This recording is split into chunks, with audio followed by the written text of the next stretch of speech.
Hello everyone, আসসালামু আলাইকুম। কী অবস্থা সবার? আমরা কিন্তু আজকে চলে আসছি সিলেট স্টেডিয়ামের সামনে চিতাই পিঠা খেতে। আমার সাথে ছিল রাহাত, রুবেল আর মামুন। তো ওই মামার চিতাই পিঠাগুলো এত মজা, আর সাথে এত সুন্দর সুন্দর ভর্তা দেয়। তো ভর্তা দিয়ে চিতাই পিঠা খেতে খুবই ভালো লাগে।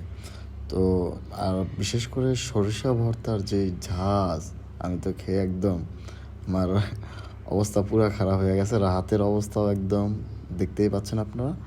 তো আপনারা সিলেটের মধ্যে যারা আছেন, তারা যারা যারা চিতাই পিঠা খেতে চান মজাদার, তারা চিতাই পিঠা খেতে হলে স্টেডিয়ামের এই জায়গায় চলে আসেন। এটা পুরাতন স্টেডিয়াম আর কি।